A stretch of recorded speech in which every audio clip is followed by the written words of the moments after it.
Thank you, Cleo. Good morning. I am Neelam Chowdhury, Interim Vice President for the Center for Global Education at Asia Society.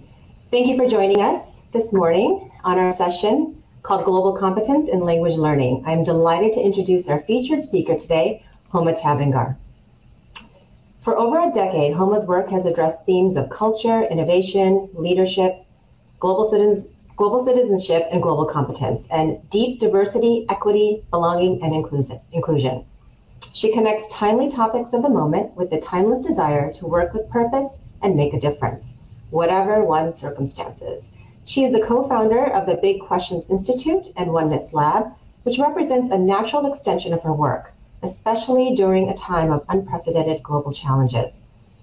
Homa is the author and best-selling author, actually, of Growing Up Global, Raising Children to Be at Home in the World, which was the inspiration behind NBC's Universal's animated series, Nina's World, starring Rita Moreno.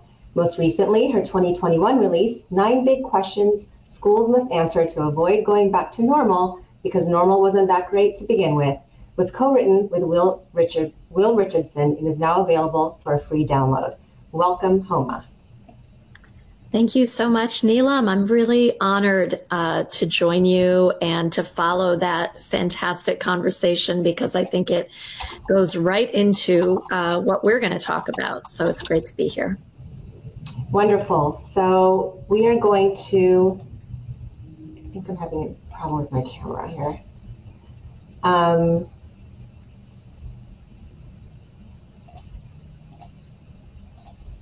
Okay, let's just continue. So could you please define global competence and why it's important? Sure. I think that what we just heard in the previous session, it shows us how global competence, there is an academic way of looking at it, which we'll talk about. And I think you're going to share a screen of a framework. And I think it's really important to see it really as a lifestyle.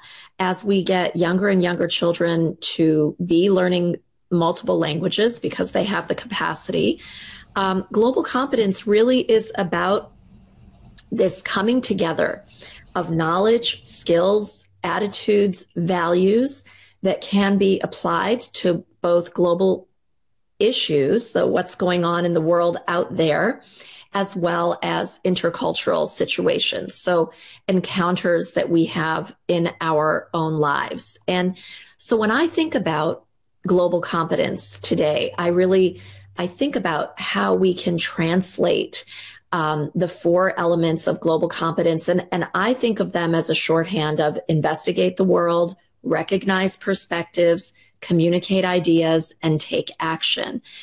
It is about translating those elements so that students can take, and all of us can take sort of what's going on out there in the larger world and process it in here, in my personal life, in my local environment, and then to do something about it, to take some action. And I also will mention, when it comes to global competence, I really want to thank the thought leadership of the Asia Society. I've had the opportunity to work with public schools, private schools, international schools all over the world. And whenever we talk about global competence, and increasingly it's global competence, cultural competence, racial competence, we really can't get far without the work of the Asia Society in the framework, in the leadership, and it really has been an invaluable resource for so many of us, and probably many thousands of educators that you're not even aware of that have benefited from the work and the leadership that your organization has had. Wonderful. Thank you so much for those kind words. And yes, we have spent a lot of time on global competence and thinking about what it looks like in the classroom for language learning and beyond, and what impact that has on students even after graduating high school. So thank you for those kind words. I will share the framework a little later during this conversation, but I wanted to get to the next question so we can kind of dig in a little bit for our audience. Or what are the benefits of being globally or culturally competent? If you can expand on that a little bit. Yeah, sure. I think the benefits of being globally or culturally competent keep sort of shifting and changing. There's sort of the obvious benefit that you're probably going to be the job applicant that is more attractive in organizations that are more and more having a global reach. I think the biggest benefit, though, doesn't show up on your grade transcripts. It doesn't show up on your resume. It is that ability as a human being going through the uncertainty, volatility, complexity of this time that we're living on the planet. It is that ability to make sense of what's going on and I think feel less powerless with all that is happening in the world. So I notice that there is this sort of ability to begin sense making with all that is so uncertain in the world. I see it in my own children. I see it in students. So language is one sort of very crucial entry point to that sense making with all that's happening in the world. Mm-hmm. Absolutely. Thank you for that. And if you can tell us a little bit about or your thoughts on how language learning or, you know, learning multiple languages in some cases develop some of those skills. Yeah, you know, I think as the audience, as the participants here understand really well, language learning it goes so far beyond memorizing grammar. It goes so far beyond what is mechanical. And so this idea, I like to think about the needs of education today go beyond the needs of educating one individual for the best university that they'll get in or the best job that they'll get. But it really is this idea that more and more people thinking deeply about the needs of the planet, the needs of diverse people, we need to think about an education for humanity, not simply an education that benefits my own personal gain or my children's personal gain, but it has a wider impact. And likewise, I think that ability to go beyond the mechanics of language learning is one of the benefits or one of the ways to sort of reframe, especially while we've had a lot of pushback to anything global, let's say in the United States. It is about who is that person that we want to be navigating the future with us. And I want it to be someone who can make sense of diverse realities a lot better than perhaps the skills that we had growing up or the kind of definition of education that we had growing up, because the world has changed. Mm-hmm. Absolutely. And if you look at, you know, the trajectory of where the future jobs are going and the types of skills that students are going to need, you know, in 2030 and, you know, kind of beyond. And of course, they're going to need the technical skills and the ability to kind of, you know, adapt to the way work is going to look, you know, in the future. But they're also going to have to relate to other people because, you know, the world is becoming more global, as you have mentioned. But, you know, you're going to be working with people remotely. That's going to become the norm. You know, it's just starting now, but it's going to be the norm. And people are going to have to really understand different cultures, and learning this new language or a new language is probably is one of the best ways to do it. And Homa, you and I have been on panels and have known each other for a while now.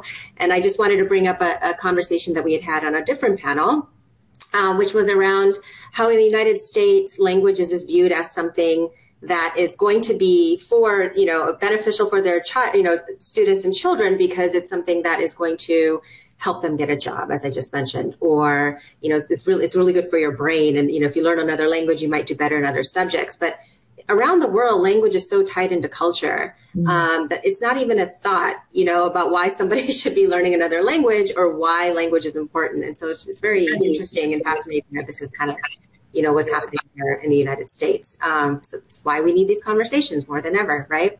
And so speaking of that, you know, conversation, if you have been in this field for a very long time, as, you know, was mentioned in your intro, and I'm just wondering if you can talk to us a little bit about how you've seen things change around global education, global citizenship education, cultural competence, all of these things, how things have changed over the last 10 years. What have you observed and what do you see in the future?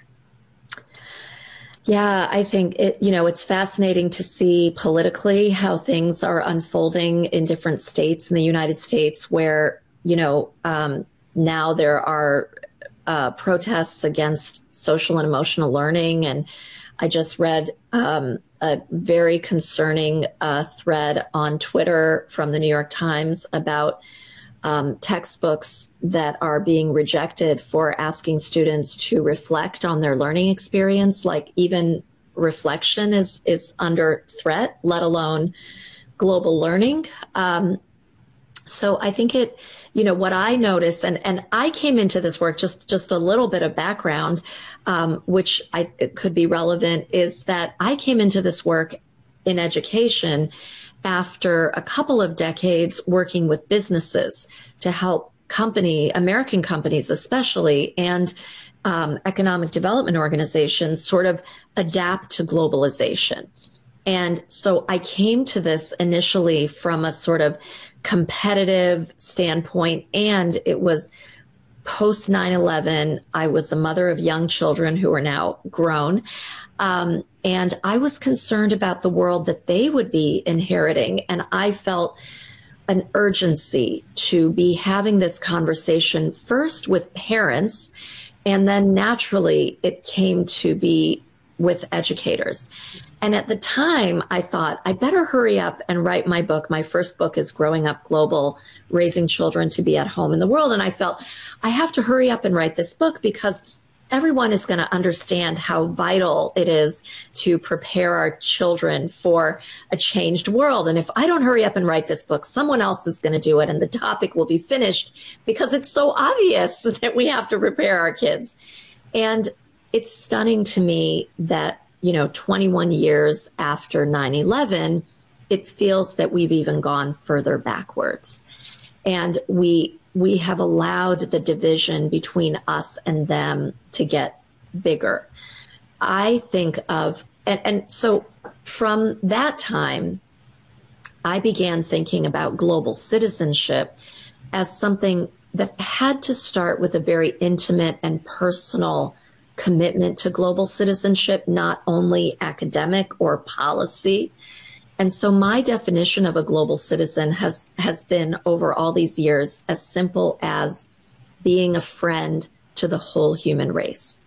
And so as a friend to the whole human race, that means I need to talk with my friend. That's where language comes in, communicate wholeheartedly. I need to try to understand my friend. I want to help out my friend. I want to serve them. I want to be there for them through whatever challenges that they face. And also, it's really fun when you have a friend. You can do fun things together, explore and discover. It isn't always homework, right? But how I see this has changed over these years. There is a greater need to be very explicit about equity and justice and belonging at the heart of global citizenship. So I work with a lot of schools that are looking at building global competence and global citizenship with their students. And I'd say 10 years ago, this view may have felt more elitist, that it's the families that can travel around the world or hire a tutor, or parents are multilingual, that benefit from the language programs. What we see now, and this has always been a driving interest of mine, is the idea that every child deserves the world. Every child deserves to feel a connection and not so anxiety-ridden by everything happening in the world. And so the idea of equity at the heart of global citizenship, equity at the heart of language learning, I think has to be really connected at the very beginning of this conversation, not an afterthought, not, well, sure, we'll do it for the places that they're really on board with it. But the reality is, for example, in the United States, the vast majority of members of school boards, people that get elected, and school board is a political election in most places, they are monolingual. They don't speak, they have not had the benefit and the experience of learning another language. And so there is this kind of different argument that we have to make to bring people on board. All our children deserve to not be so confused by what is happening in the world. And there's a study that came out just last year during the pandemic that the majority of youth around the world, there are so many, feel anxiety. And one of the sources of anxiety is climate anxiety, that over 50% of young people feel, for example, climate anxiety. Now, climate anxiety and language may not seem obviously connected, but if you put global competence as the bridge, then they are connected. The ability to recognize perspectives, investigate the world, communicate ideas, and then take action. It's that taking action, which involves communication, that almost unleashes the power in our young people to feel like I am not only watching the world happen to me, but I am an active participant with a voice. Really, if we want our students to have a voice, this is a beautiful way to do that. Literally. Yes, definitely. And I'm glad that you brought up the pandemic, because that is something I think that has compounded some of the, I guess, anxiety even around education and what's best and what it is that we should actually be focusing on. And I think, a lot of people have been isolated at home. They haven't been able to go to school, so any strides that we probably made before 2019, 2020, probably we took a few steps back. And I think that's why it's even more important or very critical now to really kind of communicate with parents and educators about why, global competence and really thinking about language learning and how it impacts students to really one day become global citizens, why it is so important. And so what I want to do now, before we get to our last couple of questions, is I wanted to share the framework, the global competence framework, just for our audience. I'm going to go ahead and see if I can do that.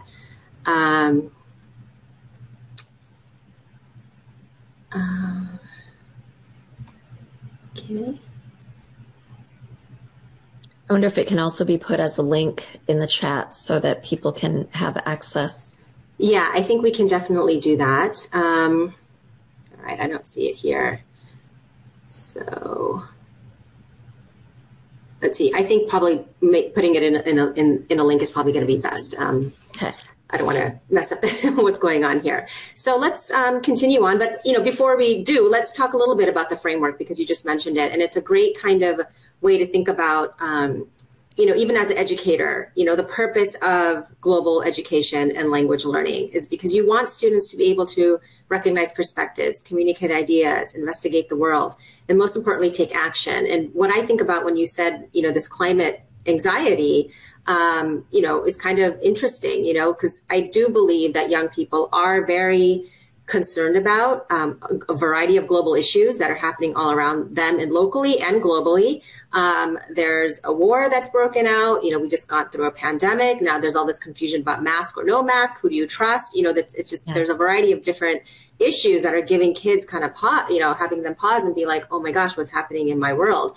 And so that's really kind of the purpose of global education, is really having kids unpack some of those issues. And most importantly, having them kind of take action and think about why it's important to do something about this. That, you don't only have to sit and, be a bystander and, see all the grownups and the adults do all these crazy things, but you actually can have a voice and find a way to kind of make improvements in some of these areas. And we have so many examples of young people who they're world leaders. Everyone from Malala Yousafzai to Greta Thunberg, they're like the obvious ones. But there are so many movements for climate, for science, for bringing people together. They are led by young people. And so, and when you look at the qualities of global competence, you see them demonstrated in these young leaders. I like to have students and challenge parents also to reframe the conversation with their children, to not be asking them, what do you want to be when you grow up? Because that can be very final. It can mean there's no failure involved. It is very high stakes. You are setting the stage for your life from a very young age. You can't experiment. So move the question of what do you want to be when you grow up to what problem do you want to solve? I love that. And from age 5, from a very young age all the way through your life, you can be thinking about what are the problems that I want to solve, that I am curious about, I want to engage in. And you can experiment. Maybe in age 10, you thought it was going to be something around being a vegetarian. Then you realize, oh, actually that my passion is more around gardening, or my passion is, all of those involve global competence. All of those involve finding your voice. Absolutely. And so it really is, it is this shift of mindset that is kind of this lifelong journey. And I think it's very exciting. I've seen in my own children studying languages how this can be a vehicle for getting there. And I really think when we move beyond memorize the grammar, do this mechanically, to what do you care about, and how can learning the language be the entree to action around what matters? Absolutely. And I'm just thinking about the panel that was right before us around language immersion. And, there are a lot of families that don't have access to this type of, language learning. They may just have only access to, videos or online courses. The true immersion experience, unfortunately, in this country is still kind of growing. Yeah. And so this whole conference is really about that, is how, as Chinese language teachers, can we kind of continue the movement and to continue the growth in the United States. But I'm just wondering if you have any tips or ideas on how parents or teachers can motivate or pique interest in language learning, because they may not have that option around them. But what is it that they can do, in your opinion, to kind of get kids interested in this kind of learning?